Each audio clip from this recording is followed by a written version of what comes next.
Assalamualaikum warahmatullahi wabarakatuh. Yang saya hormati Ibu Dr. Reni Oktavia SEMSI, Ibu Sari Indah Oktanti SEMSAK, dan Ibu Ayudini Oktari SEMAK, selaku dosen pembimbing mata kuliah analisis laporan keuangan, dan yang saya banggakan teman-teman kelas akuntansi A. Adapun topik yang akan kelompok kami diskusikan pada pertemuan kali ini yaitu mengenai Project Based Learning pada PT Tunas Baru Lampung Tbk. Saya, Nafila Sofa, selaku moderator, akan membimbing jalannya diskusi kali ini. Sebelumnya, saya akan perkenalkan anggota kelompok saya, yaitu ada Dina Marcella, Nadia Zafira, Zahra Robil Awali, dan Nabila Anggraini.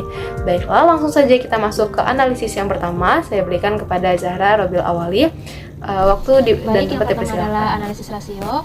Analisis rasio ini sendiri adalah alat untuk mengukur kinerja perusahaan berdasarkan data-data yang ditulis dalam laporan keuangan. Biasanya dilakukan oleh akuntan pada akhir periode dalam 1 tahun. Yang pertama adalah rasio likuiditas. Rasio likuiditas pada PT Tunas Baru Lampung Tbk, baik itu current ratio, quick ratio, dan cash ratio mengalami kenaikan, yang berarti kemampuan perusahaan dalam memenuhi kewajiban atau membayar utang jangka pendeknya dikatakan dapat semakin baik. Rasio inilah yang dapat digunakan untuk mengukur seberapa likuidnya suatu perusahaan dan sebagai indikator penting yang digunakan seorang investor untuk menilai fundamental perusahaan. Yang kedua adalah rasio profitabilitas. Pada PT Tunas Baru Lampung Tbk, baik itu ROA dan ROE mengalami kenaikan, yang berarti perusahaan mampu melunasi kewajiban jangka pendeknya pada saat jatuh tempo. Kecuali pada net profit margin atau return of sale yang mengalami penurunan yang menunjukkan bahwa kinerja perusahaan kurang baik pada tahun 2021, sehingga kegiatan operasi perusahaan semakin kurang efisien. Walaupun laba meningkat, bukan berarti net profit margin juga pasti meningkat. Ketiga ada rasio solvabilitas. Rasio solvabilitas pada PT Tunas Baru Lampung semakin renah, yang artinya semakin baik untuk solvabilitas. Ini sejalan karena artinya porsi hutang terhadap ekuitas dan aset semakin mengecil. Yang terakhir adalah rasio aktivitas. Rasio ini menghitung serangkaian indikator yang memungkinkan membuat kesimpulan tentang seberapa efektif perusahaan dalam menggunakan persediaan, hutang, dan aset tetapnya. Pada PT Tunas Baru Lampung, keseluruhan rasio aktivitas meningkat, yang berarti semakin cepatlah dan semakin banyak perusahaan dalam menghasilkan penjualan, dalam menagih hutang, dan dalam membayar hutang perusahaan. Selanjutnya adalah analisis common size. Analisis common size sendiri merupakan analisis yang membandingkan semua nilai yang ada di laporan keuangan. Biasanya analisis common size ini menganalisis laporan posisi keuangan dan laporan laba rugi. Pertama, laporan posisi keuangan. Persentase pertumbuhan dapat dilihat persentase pertumbuhan aset dan liabilitas perusahaan mengalami penurunan. Padahal liabilitas persentase yang mengalami penurunan berarti semakin kecil utang perusahaan dari tahun sebelumnya. Sedangkan untuk aset sendiri, penurunan presentasi tidak selalu diartikan buruk, sebab laba bersih perusahaan pada tahun 2021 meningkat, yang berarti dengan aset yang semakin sedikit, penjualan yang dihasilkan semakin besar, sehingga aset turnover untuk ekuitas presentasi mengalami pertumbuhan dapat dikatakan baik karena kepemilikan perusahaan atas aset lebih meningkat daripada utang. Yang kedua ada laporan laba rugi. Pada tahun 2021, perusahaan membukukan laba bersih perusahaan yang meningkat dari tahun 2020. Peningkatan ini kami analisis terutama disebabkan oleh peningkatan harga jual dari volume produk sawit dan produk gula dari tahun 2020. Dapat diperhatikan pada tabel bahwa penjualan bersih perusahaan mengalami peningkatan dari tahun 2020, sedangkan laba bruto pada tahun 2021 mengalami penurunan. Itu disebabkan karena beban pokok penjualan pada tahun 2021 mengalami kenaikan yang signifikan. Tapi bukan berarti laba bersih dan laba komprehensif perusahaan akan berkurang atau mengalami penurunan. Dilihat pada penjualan yang kenaikannya secara signifikan sehingga laba bersih dan laba komprehensif perusahaan meningkat. Baik, di sini saya akan menjelaskan mengenai analisis arus kas. Berdasarkan dengan laporan keuangan PT Tunas Baru Lampung, arus kas aktivitas operasi mengalami kenaikan sebesar 3.907% pada tahun 2021. Arus kas aktivitas investasi mengalami penurunan sebesar 18%, dan arus kas bersih dari aktivitas pendanaan mengalami penurunan sebesar 114%. Penurunan aktivitas pendanaan disebabkan karena adanya kenaikan pada perolehan dan perusahaan membeli kembali obligasi yang telah beredar serta perusahaan melakukan pembayaran utang bank jangka panjang. Slide selanjutnya Aktivitas operasi. Perolehan arus kas pada aktivitas operasi paling besar diperoleh dari penerimaan pelanggan yang mengalami kenaikan pada tahun 2020 sebesar 9.803.299 menjadi 15.811.118 pada tahun 2021 dan kenaikan pembayaran kepada pemasok dari tahun 2020 sebesar 8.355.136 menjadi 12.444.175 pada tahun 2021. Selanjutnya ada aktivitas investasi.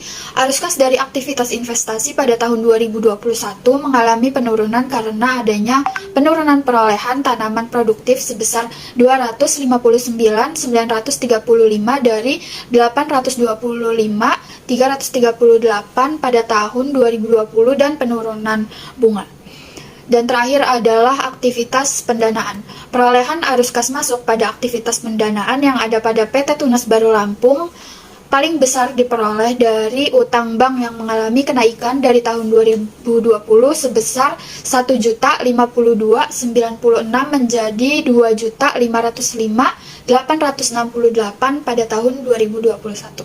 Baik, itu saja dari saya. Materi selanjutnya akan disampaikan oleh rekan saya. Selanjutnya, analisis mengenai pengembalian investasi dan profitabilitas perusahaan. Pengembalian atas investasi modal atau return on invested modal adalah ukuran kinerja perusahaan yang dikenal memiliki hubungan antara laba dengan investasi modal. Analisis ini bisa menggunakan dua rasio, yaitu RNOA dan juga ROCE. RNOA merupakan rasio untuk mengukur pengembalian dihasilkan oleh suatu operasi bisnis atas aset operasi bersihnya. Berdasarkan perhitungan yang telah dilakukan pada PT Tunas Baru Lampung, RNOA perusahaan tersebut mengalami kenaikan di tahun 2021 yaitu sebesar 27,6%. Angka pada perusahaan ini menunjukkan lebih dari 20%, yang artinya perusahaan telah menggunakan asetnya secara efisien sehingga berdampak pada profitabilitas perusahaan. Naiknya RNOA ini dipengaruhi juga oleh meningkatnya NOA dan juga NOPAT sesuai dengan tabel yang telah disajikan. NOA merupakan aset bersih dari perusahaan yang didapat dengan cara aset lancar dikurangi dengan kewajiban lancar. Alat ukur selanjutnya adalah ROCE. ROCE ini merupakan alat untuk mengukur profitabilitas dan juga efisiensi dari modal yang digunakan. Semakin tinggi nilai ROCE ini, maka semakin tinggi pula perusahaan dalam menggunakan modal atau dana yang ada. Hasil analisis pada PT Tunas Baru Lampung ini menunjukkan nilai ROCE yang meningkat di tahun 2021 yaitu sebesar 12,8%, yang artinya angka tersebut merupakan ukuran pengembalian yang positif bagi para investor atas investasi yang telah mereka berikan. Selanjutnya ada Sustainable Equity Growth Rate dan Equity Growth Rate. Rasio ini menunjukkan bagaimana tingkat pertumbuhan perusahaan dengan menggunakan sumber pendanaan internal perusahaan. Ketika menilai Sustainable Equity Growth Rate yang tinggi, maka nilai perusahaan juga akan meningkat. Berdasarkan hasil analisis yang telah dilakukan pada PT Tunas Baru Lampung, perusahaan ini menunjukkan rate yang aman yaitu di atas 10%, dan itu artinya perusahaan menunjukkan pertumbuhan yang aman dalam menggunakan sumber daya perusahaan dan juga pendapatan tanpa menimbulkan utang tambahan. Sekian materi yang dapat saya sampaikan. Selanjutnya akan disampaikan oleh pemateri berikutnya. Selanjutnya, analisis prospektif atas laporan keuangan adalah suatu teknik analisis yang dilakukan untuk memperoleh gambaran atau prediksi kinerja keuangan suatu perusahaan di masa depan, yang dimana jika itu tentang target atau ramalan masa depan, pasti perusahaan berharap agar nilai perusahaannya akan terus meningkat. Slide selanjutnya dapat dilihat dalam tabel proyeksi laporan laba rugi pada tahun 2022 yang telah ada di layar. Dapat diketahui target penjualan PT Tunas Baru Lampung Tbk yang didasarkan pada rasio perhitungan pertumbuhan penjualan neto diestimasi akan mencapai 23.479 juta rupiah. Kemudian laba brutonya akan naik menjadi 4.618 juta rupiah. Laba usahanya sendiri akan meningkat menjadi 3.198 juta, dan untuk laba tahun berjalannya sendiri diprediksikan akan mencapai 4.311 juta rupiah, yang dimana jumlah tersebut meningkat sebesar 2.489 juta rupiah dibandingkan dengan tahun sebelumnya. Selanjutnya, berikut adalah tabel proyeksi laporan posisi keuangan pada tahun 2022 PT Tunas Baru Lampung. Modal kerja bersih dan setara kas PT Tunas Baru Lampung diprediksi akan mencapai 3.240.465 juta rupiah. Kemudian jumlah aset dari perusahaan akan meningkat menjadi sebesar 23.582.996 juta. Kemudian jumlah liabilitas akan meningkat sebesar 16 459 miliar 438 juta rupiah. Dan yang terakhir untuk jumlah ekuitas pada tahun 2022 diprediksikan akan mencapai 7 triliun 128 miliar 255 juta rupiah.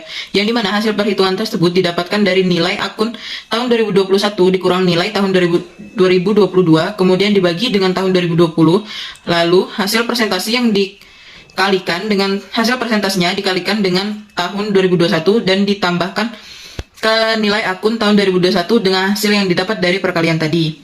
Kemudian slide selanjutnya.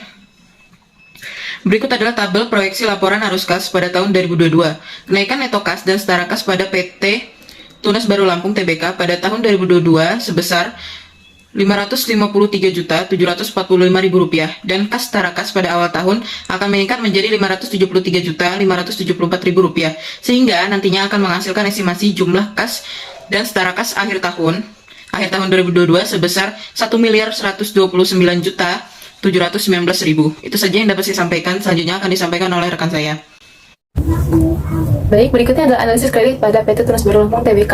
Analisis kredit merupakan aktivitas pembayaran kredit untuk menghindari kerugian. Tujuannya adalah memastikan bahwa pemohon pinjaman ini memiliki kemampuan dan kemauan untuk memenuhi kewajibannya membayar kembali pinjaman tersebut. Karena ini bukan hanya tentang jumlah pinjaman utamanya, tetapi juga bunga yang disepakati dengan kreditur atau bank.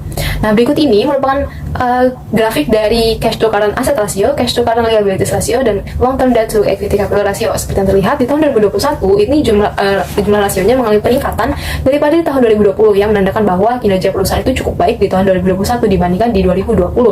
Kemudian di slide berikutnya itu ada grafik dari account receivable turnover, rasio kolektabilitas piutang, inventory turnover, dan accounts payable turnover. Dalam rasio perputaran ini, rasio perputaran piutang usaha itu mencerminkan kecepatan piutang usaha yang berhasil ditagih oleh perusahaan. Semakin besar rasio perputaran piutang usaha, maka semakin baik. Kemudian rasio perputaran baik piutang usaha, utang usaha, serta persediaan mengalami peningkatan di tahun 2021 seperti yang terlihat di APBT ini. Kemudian pengukuran rata-rata jumlah hari di slide berikutnya. Nah, pengukuran days sales in inventory, days sales in receivable, conversion period, dan average payable days outstanding itu pada masing-masing rasio perputaran juga semakin rendah. Nah, yang menandakan bahwa perusahaan mampu menagih utang, melunasi utangnya, dan menjual persediaan dalam jangka waktu yang pendek, atau perusahaan dalam keadaan yang baik. Jadi semakin tinggi rasio perputaran, maka akan semakin rendah rasio di rata-rata pengukuran harinya.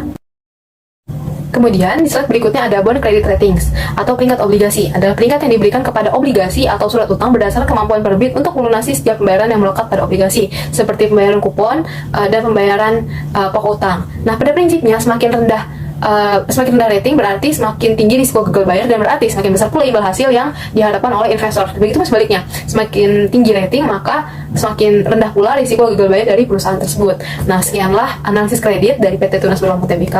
Untuk analisis berikutnya saya serahkan kepada pemateri berikutnya. Baiklah, untuk analisis yang terakhir adalah analisis dan penilaian ekuitas. Pada tahun 2021, PT Tunas Baru Lampung ini dibiayai oleh 69% dari liabilitas dan 30% dari ekuitas. Peningkatan ini terjadi karena penambahan fasilitas pinjaman bank untuk membiayai kegiatan investasi dari perseroan tersebut. Nah, penilaian ekuitas ini biasanya bergantung pada metode diskonto arus kas, dan untuk ukuran valuasinya paling banyak bisa digunakan dengan cara menghitung rasio harga terhadap nilai atau price to book, dan juga rasio harga terhadap laba. Berdasarkan tabel yang telah disajikan, PBV atau price to book value pada PT Tunas Baru Lampung ini adalah sebesar 1,23 kali, yang memberikan gambaran seberapa banyak pemegang saham yang membiayai aset bersih pada perusahaan. Selanjutnya ada price to earning ratio. Rasio PR ini merupakan sebuah alat untuk mengukur nilai perusahaan berdasarkan harga pasar saham saat ini terhadap pendapatan per sahamnya. Berdasarkan perhitungan yang telah dilakukan, rasio PER pada tahun 2021 di Tunas Baru Lampung menunjukkan angka 4,77 kali, dan itu menurun dari tahun sebelumnya yaitu 9,21 kali. Yang artinya di tahun 2021 ini harga sahamnya sama dengan 4,77 kali pendapatan bersih perusahaan selama 1 tahun. Sekian hasil analisis yang dapat kami berikan. Saya kembalikan kepada moderator.